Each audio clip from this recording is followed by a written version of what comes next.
So in this episode, I sit down with Chris Beavers, also known as Father Fit PT.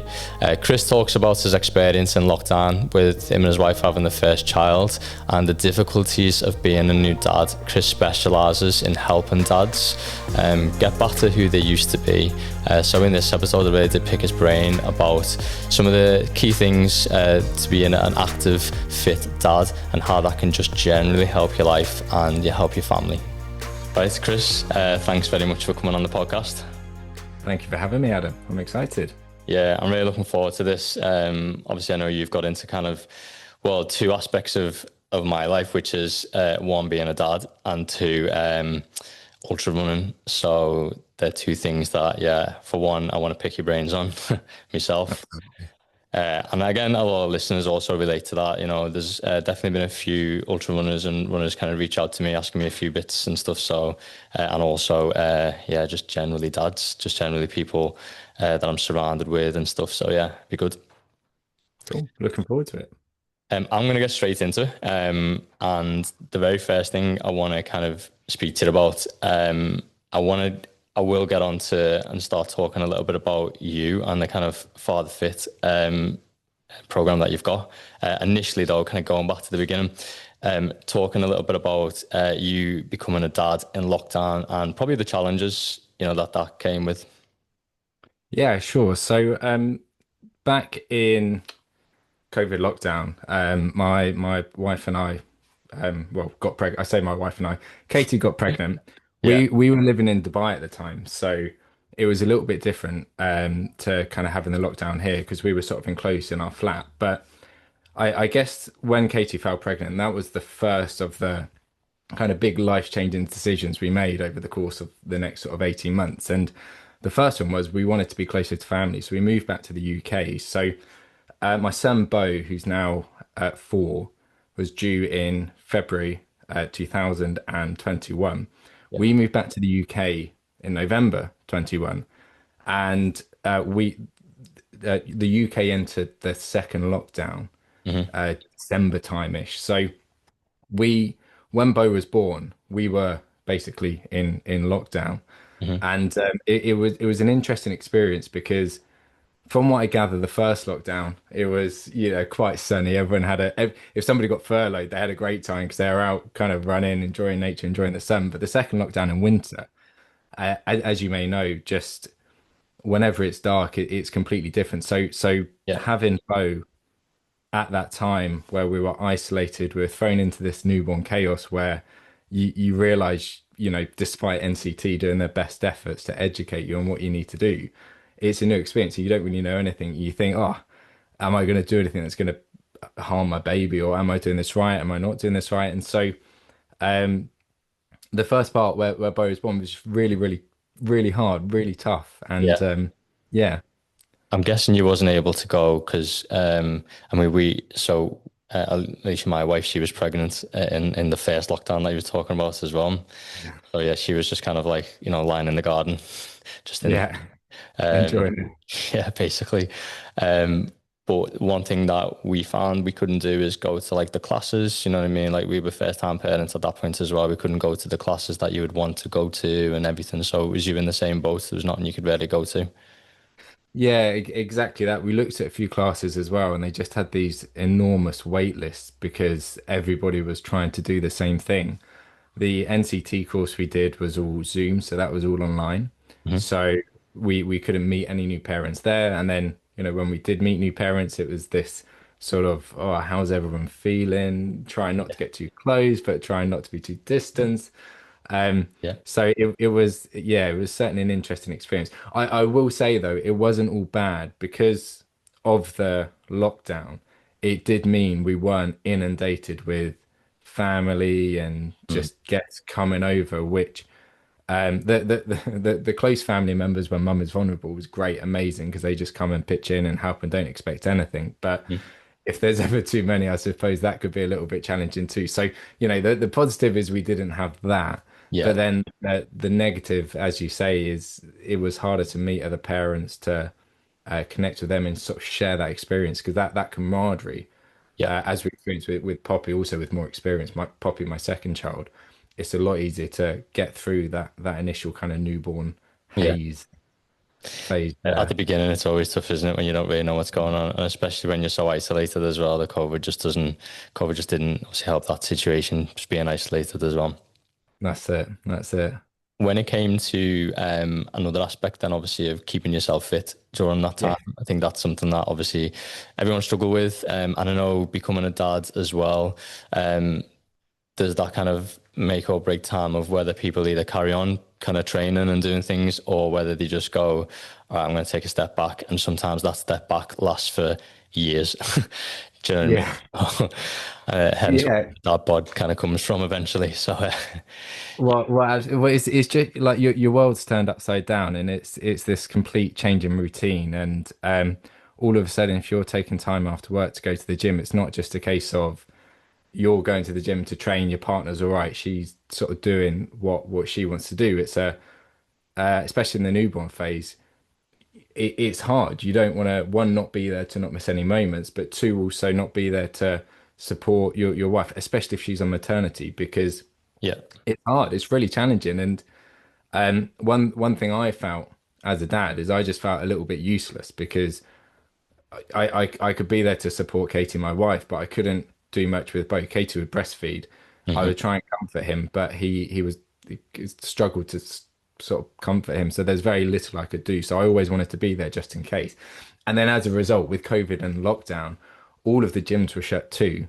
Hmm. So I've by trade, I'm a personal trainer, as you'll know, and I've always worked in gyms. But this period of time where Bo was born, I ended up transferring to a position in the office because I thought I'd be able to get a better balance and it Hmm. would work. So where it used to be easy for me to train because I'd just train on my breaks Hmm. during work, even if I just had 30 minutes between clients, all of a sudden I didn't have that opportunity. The alternative was training at home. Hmm. And it just so happened Christmas or just after Christmas, enjoying the festivities and Yeah. whatnot, um, I, I decided to go out for a run instead of sort of trying to do a bodyweight workout at home, which never really took off. I couldn't get into them. And I ended up digging out an old pair of running shoes, going off in them, and then the next day, basically having something called Morton's neuroma, Okay. which in short is an inflamed nerve in your metatarsal, so in your foot. Yeah. And what that then meant is I struggled to walk, I struggled to move. So that happened December, so a month before Bo was born, because January and then Bo was born on the 2nd of Feb. Hmm. And so I was in this position where I'd been in a bit of a spiral from having this sort of injury Hmm. where I couldn't really walk. I was also help supporting Katie through the latter stages of pregnancy where I think every mum just gets fed up with Yeah. where the mum just wants get the baby out. But that trickled into Bo then being born, and I think I had a 3 or 4 month stint where I must have done 1 or 2 sessions at home, but I could never get going. My Yeah. motivation just changed. I didn't know at the time, but my values and what I wanted to sort of do with my life just completely changed as well. But I didn't recognize that. And then I had this internal friction where I wasn't quite happy, Hmm. which just sent me into a bit of a spiral with that. And it was, I think men never really understand when they're stressed. They never realize they're stressed at the time. And it's only when they look back, they think, actually, that was a very difficult time that I went through. Yeah. And we're not good at talking to people either, so it doesn't come out that way. Yeah. Um, but looking back, the injury, moving back to the UK in the middle of winter from Dubai, which is where we lived before, having a newborn, the confusion and feeling a little bit like a spare part, Yeah. trying to get used to this new position, this new job I was in. It was just this complete concoction of stress, overwhelm, Yeah. and that led me to gaining just over a stone in weight, Yeah. more of which would definitely have been body fat because I definitely would have lost some muscle as well. Yeah. Um, as it happens, and yeah, I think that's probably been one of the lowest points of my adult life, if I'm honest. Yeah, when it came to motivation around training, then so what would it be? So would you attempt to make would you attempt to train and just think, or did you just kind of fall into the habit of not training and that was it? You kind of give up on it a little bit. It flicked between the two, really. I had some dumbbells in the house we were renting at the time, so it's not like I didn't have the opportunity there, but I just didn't have the motivation. I didn't have the drive. I was tired. I just didn't really feel like it. There was always an excuse. I could always do something for Katie, or I could always do something for work, or I could always just Yeah. do something else. So it just never took priority, and then the longer you go without training, Yeah. the harder it gets to get back into it because you're just further away from your peak or where you were pre-kids. And Yeah. what one thing I've realized with the people that I work with and myself in that journey is you have to let that go. And for the person you were before kids, like sure you can get to the point where you can be fitter or you can be better at whatever endeavor you want. Yeah. But you have to get over your ego at the start and start from, it's not even square one, it's start from minus square five, Yeah. and just accept you've got to push on and do it anyway. Yeah. Um, the cliche is, oh, not for you, do it for your kids, but like you have to do it for yourself as well because otherwise, you're not going to want to do it. Definitely. So one thing that I always think, and I've fell into the trap of a few times, and I still do now, is when you're training, and especially with running as well, because it takes, you could be out for a while. It's not like just kind of pushing out a couple of push-ups and then job done. You could be out a while. You think about the kids at home, you think about everything, with your wife, what she's doing and stuff. And then when the run gets difficult, you kind of start to think, oh, what am I doing? Maybe I should just be why am I not at home? Why am I doing this? Do you ever fall into that kind of thought process? I used to, but not anymore. So interestingly, the run that I did that gave me mortums neuroma was probably one of the first runs that I've done in my adult life. So running back then wasn't a thing. It's Yeah. only been the last 2 years that I actually started running. But so the reason why I say that is the answer I give is based on running over the last 2 years, where I'm in a completely different headspace to back then. But to answer that question, the position I'm in right now, no, no, and there's two reasons why. One is clear expectations with Katie, my wife. I'll always plan sort of weeks in advance. If I'm training for an ultra, you know, some when you get to the latter ends, I do baby ultras, which are 50 to 60K. And I say that because the training for that is different to like a 100K ultra. Yeah. Um, so the longest run I do is like a marathon, which is on trails, 4.5 hours. Yeah. But I booked that in advance with Katie, so she knows how long I'm going to be gone for, and that just means she has the opportunity. We moved to Dorset as well, Yeah. 2 years ago, close to my mother-in-law, so Katie can go to my mother-in-law and have help and have support. So I don't have those worries. And then the second reason why, and this is probably helpful for anyone who doesn't live near family or can get help, is Bo and Poppy are at the age now where when I tell them what I'm doing, they can't quite fathom the Mhm. distances or the time or anything like that, Yeah. but they know why I'm doing it. And I think one of the best reasons a parent or a dad should train is so that their kids watch them, which is one half of the equation, but the other half of the equation is that they can talk to their kids about why they're doing it Yeah. and what's important to them.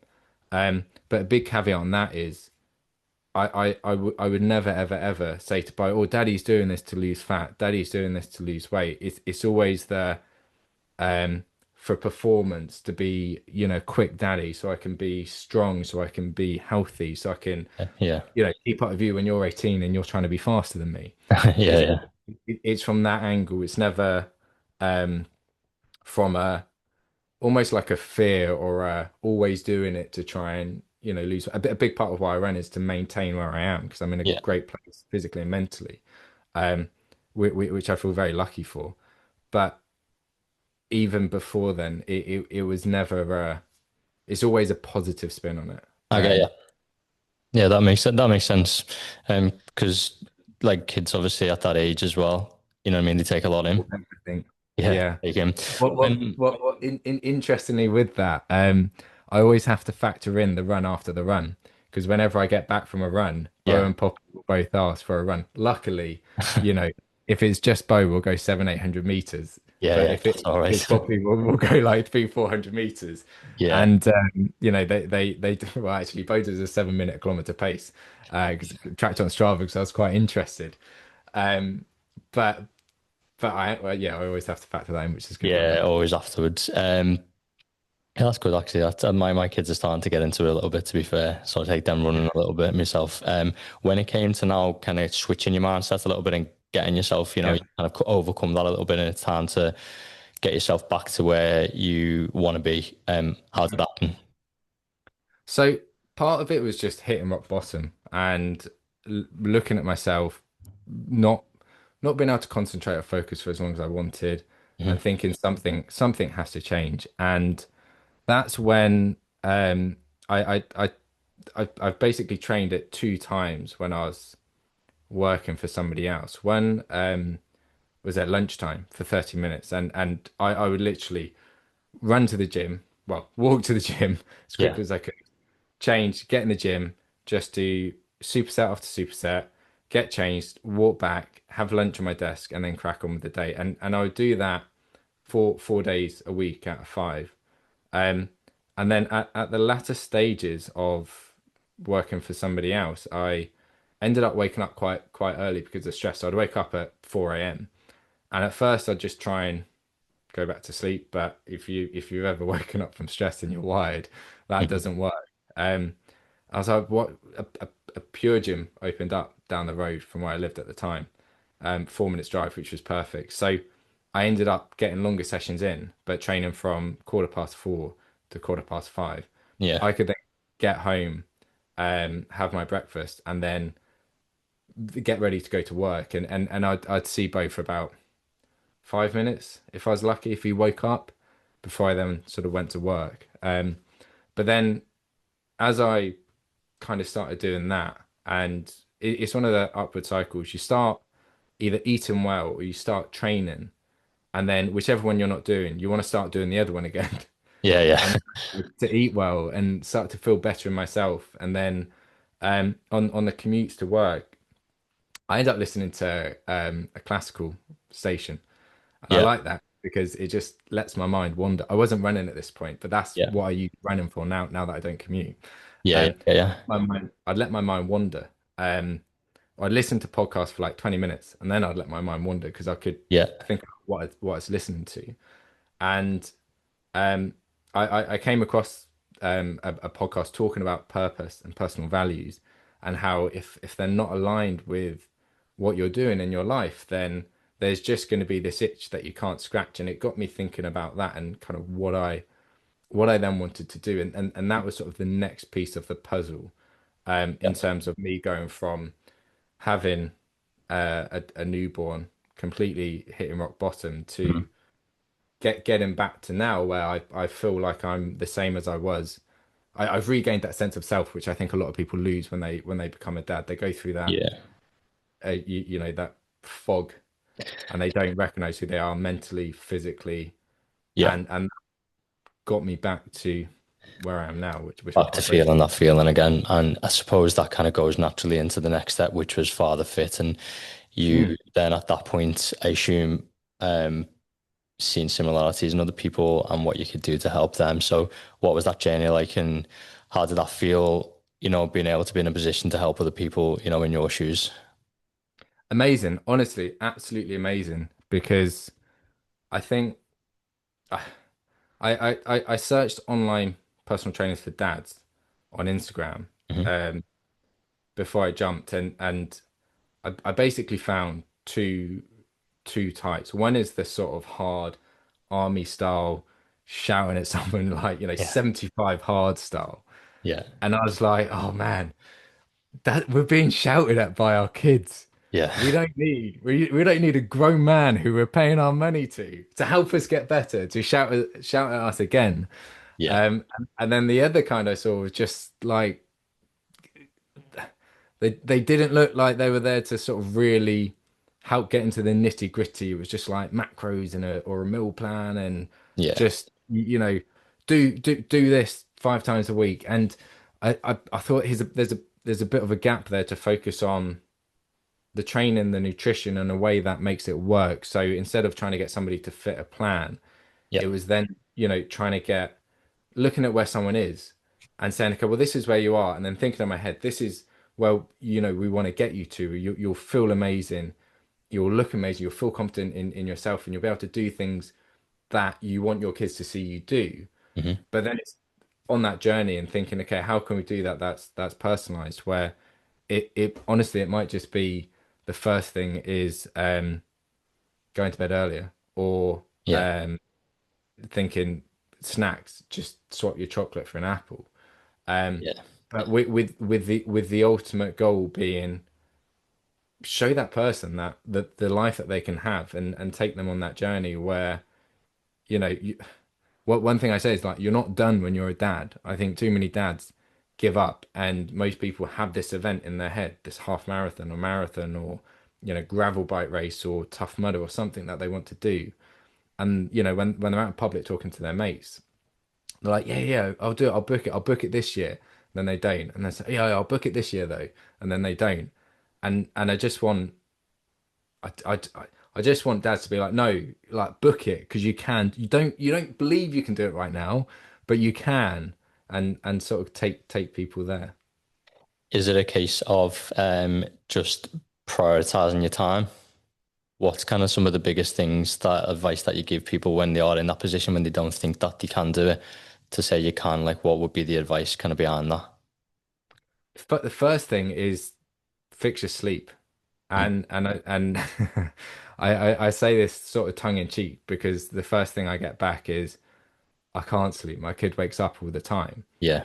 And true, it can't, so I co-sleep with Bo. I've co-slept with him since Pop was born.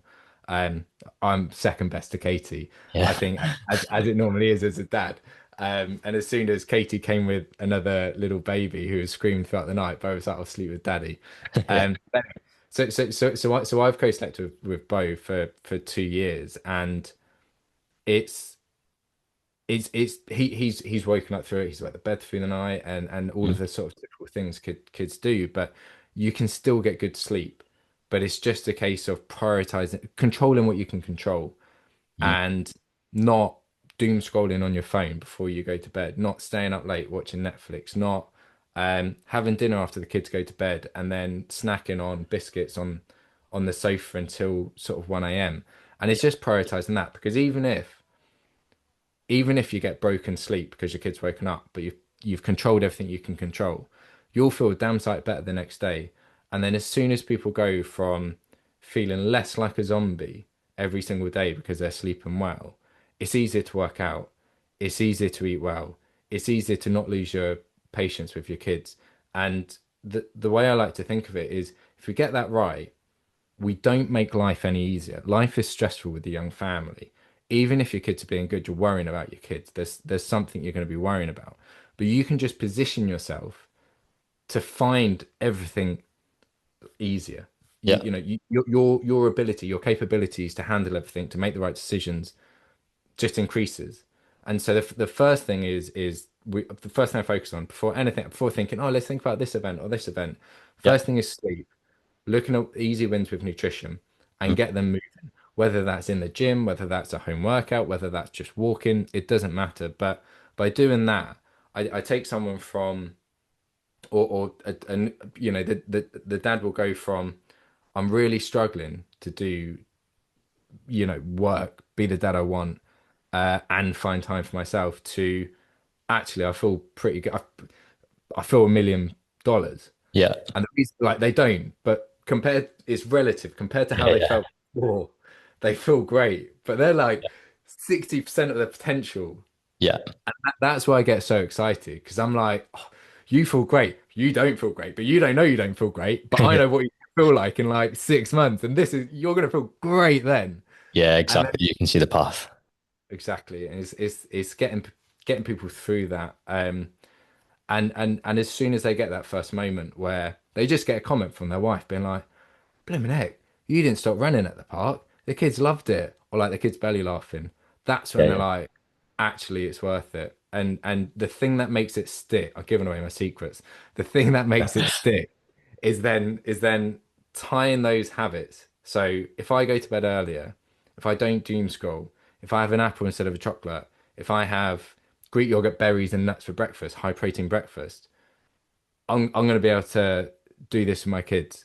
And then it's like, okay, well, if I don't do that, if I skip breakfast and just have coffee until 1 p.m., or if I doom scroll, like I don't like who I am with my kids.